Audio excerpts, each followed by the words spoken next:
Good morning વિદ્યાર્થી મિત્રો. ધોરણ 6 વિષય સામાજિક વિજ્ઞાન સેમ 2 નો અભ્યાસ આપણે આજથી શરૂ કરી રહ્યા છીએ. પાઠ જોઈએ 5 કે શાંતિની શોધમાં બુદ્ધ અને મહાવીર સ્વામી જૈન.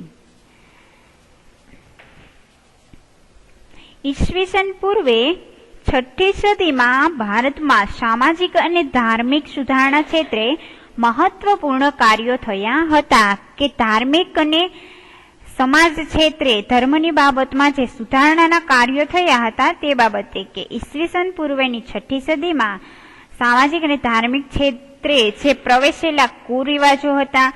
કુરિવાજો એટલે કે જે બાળકીને દૂધ પીતી કરવામાં આવતી, ત્યારબાદ કોઈ પણ વિધવા સ્ત્રી હોય તો એ વિધવા સ્ત્રીના પુનઃલગ્ન તો ન થતા, પણ જો તેમનો પતિ મૃત્યુ પામે તો તે પણ સતી પાછળ થવું પડતું. એવા ઘણા કુરિવાજો જોવા મળતા હતા. તથા સમાજમાં જોવા મળતી અસમાનતા અને અનૈતિકતાના બાબતો, આ બધા કુરિવાજો સામે કેટલાક મહાન સુધારકોએ કાર્ય કર્યું છે. તેમાં છે ગૌતમ બુદ્ધ અને મહાવીર સ્વામી છે એ મુખ્ય છે, એની ભૂમિકા મુખ્ય ગણાય છે. આપણે ગૌતમ બુદ્ધ અને મહાવીર સ્વામીના જીવન અને એમની સાધના અને તેમણે સ્થાપેલા જે માનવ ધર્મને સમજવાના પ્રયત્નો કરીશું. હવે જોઈએ કે ગૌતમ બુદ્ધ એનું પ્રારંભિક જીવન કેવું હતું, પહેલાનું જીવન. ગૌતમ બુદ્ધ અને બૌદ્ધ ધર્મ વિશે જાણવા માટે આપણને શેમાંથી માહિતી મળે કે કોઈ જાતક કથાઓ હોય અને જે બૌદ્ધ ગ્રંથો છે, ત્રિપિટક 3 છે એટલે ત્રિપિટક, સુત્ત પિટક, વિનય પિટક અને અભિધમ પિટક માંથી આપણને બૌદ્ધ ધર્મ વિશે પણ માહિતી મળી રહે છે અને ગૌતમ બુદ્ધ વિશે પણ માહિતી મળી રહે છે. 550 જેટલી જાતક કથાઓ બુદ્ધના પૂર્વજન્મો સાથે સંકળાયેલી જોવા મળે છે. કે બુદ્ધનો પૂર્વ એટલે કે પહેલાનો જે અવતાર જન્મ હતો એના વિષયક માહિતી પણ આપણે જાતક કથાઓમાંથી જોવા મળે છે. ભારતમાં હિમાલય ક્ષેત્રે તરફ નેપાળની તરાઈમાં કપિલવસ્તુ નામનું રાજ્ય હતું. કે ભારતમાં જ હિમાલય ક્ષેત્ર જ્યાં આવે ત્યાં નેપાળની બાજુમાં તરાઈ નામનું એક રાજ્ય હતું, કપિલવસ્તુ નામનું. કપિલવસ્તુના ક્ષત્રિયો શાક્ય કહેવાતા હતા. કે ત્યાંના જે ક્ષત્રિય લોકો હતા એ શાક્ય ગણાતા. તે ગણ રાજ્ય હતું, જે શાક્યનું ગણ રાજ્ય. વિદ્યાર્થી મિત્રો, આપણે સેમ 1 માં ગણ રાજ્ય વિષયક માહિતી ભણી ચૂક્યા છીએ. આ જે ગણ રાજ્ય હતું એ ગણ રાજ્યના વડા જે હતા એનું નામ હતું શુદ્ધોધન. શુદ્ધોધનની પત્ની મહાદેવી હતી અને ગૌતમ બુદ્ધનો જન્મ ઈસવીસન પૂર્વે 566 માં શુદ્ધોધન અને મહાદેવીના ઘરે થયો હતો. અને તેમનું બાળપણનું નામ, ગૌતમ બુદ્ધનું બાળપણનું નામ સિદ્ધાર્થ હતું. અને જન્મના થોડા દિવસો બાદ તેમના માતા જે મહાદેવી એનું મૃત્યુ થાય છે અને તેથી તેમનું પાલન પોષણ ગૌતમી મહાપ્રજાપતિએ કર્યું, જે તેમના પાલક માતા હતા. કે ગૌતમી મહાપ્રજાપતિ જે હતા પણ એના માતા પણ એના પાલક માતા હતા.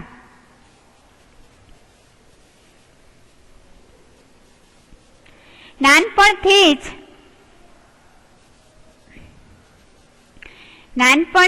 જ સિદ્ધાર્થ શિક્ષણ અને જ્ઞાન સાથે સંકળાયેલા હતા.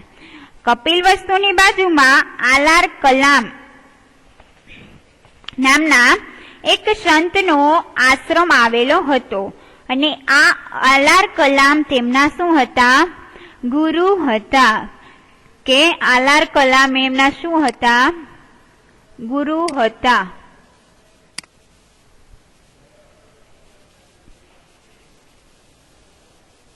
સિદ્ધાર્થ તેમના આશ્રમમાં જતા. અહીં તેઓ ધ્યાન ધરતા હતા કે ધ્યાન સમાધિમાં બેસતા. સિદ્ધાર્થ જ્ઞાન અને સમાધિની ચર્ચા પણ કરતા રહેતા હોવાથી તેમના જે પિતા હતા એ ચિંતિત હતા. કે તેમને લાગ્યું કે સિદ્ધાર્થ સંન્યાસી તો નહીં થઈ જાય ને. સિદ્ધાર્થના યુવાવસ્થામાં જ લગ્ન કરાવવામાં આવ્યા. તેમની પત્નીનું નામ યશોધરા હતું અને તેમને એક પુત્ર પણ હતો જેમનું નામ શું હતું? રાહુલ હતું. કોના પુત્રનું નામ? સિદ્ધાર્થ લગ્ન કર્યા તેની પત્નીનું નામ શું હતું? યશોધરા હતું અને એના પુત્રનું નામ રાહુલ હતું. હવે સિદ્ધાર્થે જે ગૃહ ત્યાગ કર્યો અને સાધના ધરતા એના વિશે એક માહિતી મળી કે લગભગ 30 વર્ષની વયે જ્ઞાન પ્રાપ્તિ અને સત્યની શોધ માટે તેમણે પોતાના રાજવી પરિવાર એટલે કે જે પોતાના રાજ્યમાં રહીને પરિવાર સાથે રહેતા તે અને પોતાના રાજ્યોનો પણ એને ત્યાગ છોડી દીધું અને સંન્યાસી બનવાનું તે વિચારે છે. એક રાત્રે તેમના સારથી છન અને પોતાનો પ્રિય ઘોડો છે એનું નામ છે કંધક એ લઈને રાજ્ય બહાર તેઓ નીકળી ગયા, નદી કિનારે ગયા અને પોતાના રાજવીનો પોશાકનો તેને ત્યાગ કર્યો એટલે કે પોતાના રાજ્યમાં જે પોશાક એટલે કે કપડા પહેરતા એનો ત્યાગ કરીને એ કપડા કાઢીને એને છનને પોતાના તમામ આભૂષણો આપી અને કંથકને લઈને એટલે કે ઘોડાને લઈને રાજમહેલ જવા આજ્ઞા આપી કે રાજમહેલને છોડીને જવાની આજ્ઞા લીધી અને પોતે સંન્યાસીના ભગવા કપડા ધારણ કરે છે અને પોતે જંગલ તરફ જવા નીકળી જાય છે. ગૃહ ત્યાગ બાદ તેઓ રાજગૃહ અને પછી પુરુવેલા નામના સ્થળે જાય છે. અહીં 5 બ્રાહ્મણો સાથે તપશ્ચર્યા શરૂ કરે છે. કેટલા બ્રાહ્મણો હોય છે? 5 બ્રાહ્મણો. તેમને લાગ્યું કે અન્ન અને જળનો ત્યાગ કરી શરીરને કષ્ટ આપવાથી જ્ઞાન પ્રાપ્ત થશે નહીં, કે અન્ન અને જળનો આપણે ત્યાગ કરી દઈએ, છોડી દઈએ કે અન્ન પણ ન લઈએ અને જળ પણ ન પીએ તો શું થાય? તો શરીરને પણ કષ્ટ ભોગવવું પડે અને એનાથી એ જ્ઞાન પ્રાપ્ત થતું નથી. અધ્યાત્મક માર્ગ અને પોતાની તૃષ્ણાઓ કે જેમની ઈચ્છાઓ હોય એના ઉપર વિજય મેળવવો જ હોય એવું જ માનતા હતા અને એ મેળવવો એ જ મનુષ્યનું શું છે? મોટું કર્તવ્ય છે. તેમણે 5 બ્રાહ્મણોનો સાથ છોડીને એકલા જ તપશ્ચર્યા કરવાનો નિર્ણય કર્યો. બોધિગયા ખાતે એક પીપળાના વૃક્ષ નીચે, બોધિગયા ગામ છે અને ત્યાં એક પીપળાના વૃક્ષ નીચે પોતે બેસે છે અને બેસી તેમણે સત્ય અને જ્ઞાન પ્રાપ્તિ માટે શું કરે છે? સાધના કરે છે. અને ઘણા દિવસોની સાધના પછી તે વૈશાખી પૂર્ણિમાના જ દિવસે તેમને જ્ઞાન પ્રાપ્ત થયું કહેવાય છે. અને જ્ઞાન પ્રાપ્ત થતા સિદ્ધાર્થમાંથી તેઓ શું થઈ ગયા? બુદ્ધ થઈ ગયા. બુદ્ધનો અર્થ શું થાય વિદ્યાર્થી મિત્રો? કે જાગ્રત કે જ્ઞાની થાય છે.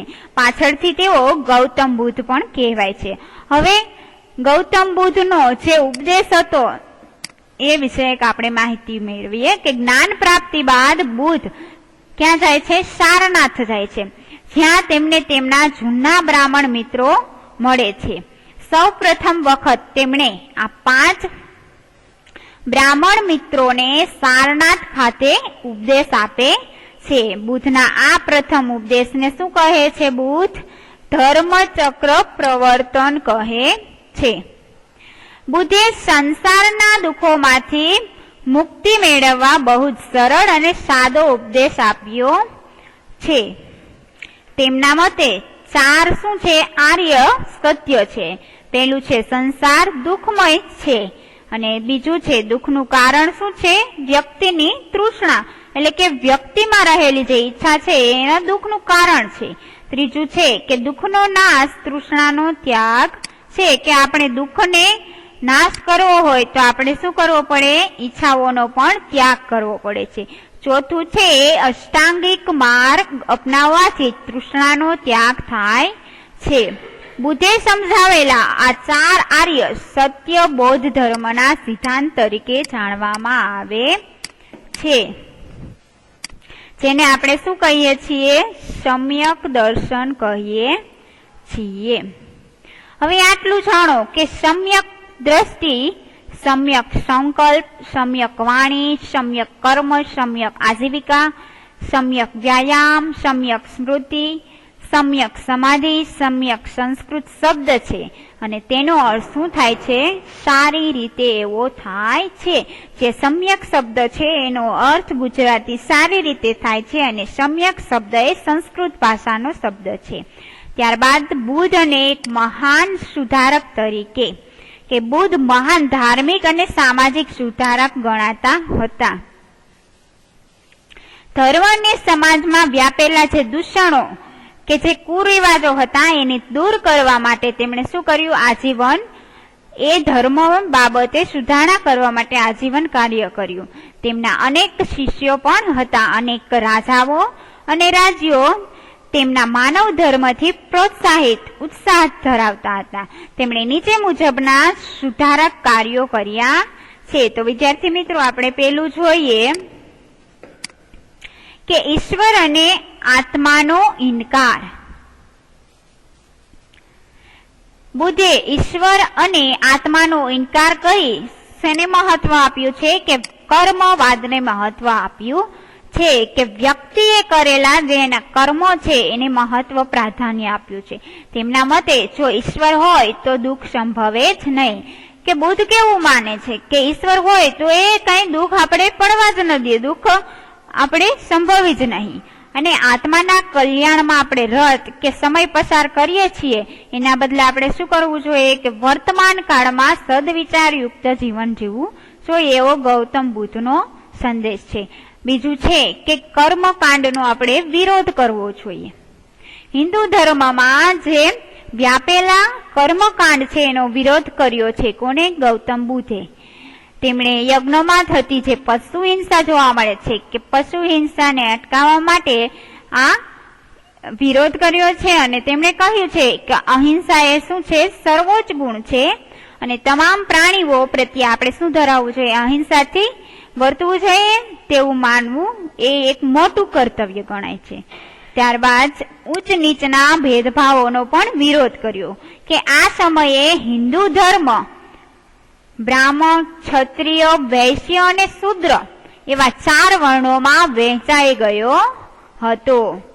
અને બુદ્ધે આ વર્ણ વ્યવસ્થાનો જ વિરોધ કર્યો અને તેમણે કહ્યું કે મનુષ્ય ઉચ્ચ કુટુંબમાં જન્મ લેવાથી મહાન બનતો નથી, પણ તે પોતાના કર્મોથી, સદવિચારોથી, સત્ય અને અહિંસાના પાલનથી જ મહાન બને છે. તેમણે સમાજમાં વ્યાપેલા જે ઉચ્ચ નીચના ભેદભાવો જોવા મળતા હતા એનો ઉગ્ર વિરોધ કર્યો. ત્યારબાદ ચોથું છે કે સ્ત્રીઓને મહત્વ કે સ્ત્રીઓને પ્રાધાન્ય આપવું જોઈએ એવું ગૌતમ બુદ્ધે કહ્યું છે. કે બુદ્ધે પોતાના આ માનવ ધર્મમાં પુરુષો જેટલું જ મહત્વ સ્ત્રીઓને આપ્યું છે. તેમણે કહ્યું કે નિર્વાણનો માર્ગ માત્ર પુરુષો માટે જ નથી, પણ સ્ત્રીઓ પણ સાધના અને કર્તવ્યથી નિર્વાણ પ્રાપ્ત કરી શકે છે. ત્યારબાદ આપણે 5મું જોશું, નિર્વાણ. કે બુદ્ધને વૈશાખી પૂર્ણિમાએ, હવે વિદ્યાર્થી મિત્રો તમને નિર્વાણ એટલે શું એનો પણ પ્રશ્ન થશે, કે જે જ્ઞાન પ્રાપ્ત થયું હોય એ દિવસને આપણે નિર્વાણ દિન તરીકે ઓળખીશું. કે એને કહ્યું છે કે પુરુષ જ એકમાત્ર સાધના ધરી શકે અને જ્ઞાન પ્રાપ્ત કરી શકે એવું છે નહીં, પણ સ્ત્રીઓ પણ જ્ઞાન પ્રાપ્ત કરી શકે છે. તો બુદ્ધને વૈશાખી પૂર્ણિમાના દિવસે બોધિ વૃક્ષની છાયામાં જ્ઞાન પ્રાપ્ત થયું હતું. જ્ઞાન પ્રાપ્ત કરી બુદ્ધ ભારતમાં સમાજ અને ધર્મમાં સુધારા કરતા હતા. અનેક લોકોને તેમણે સદમાર્ગે એટલે કે સારા માર્ગે વાળ્યા છે. સત્ય અને અહિંસાનો ઉપદેશ આપી માંસાહાર અને ઊંચ નીચના ભેદભાવોનો વિરોધ કરાવ્યો છે. 80 વર્ષની વયે કુશીનારામાં તેમનું અવસાન થાય છે અને તેઓ નિર્વાણ પામ્યા છે. એટલે કે જ્ઞાન પ્રાપ્ત કરી તેઓ નિર્વાણ એટલે કે મૃત્યુ પામ્યા, પરંતુ વિશ્વભરમાં આજે પણ તેમના વિચારો અને ધર્મમાં જીવંત રહ્યા છે. Thank you.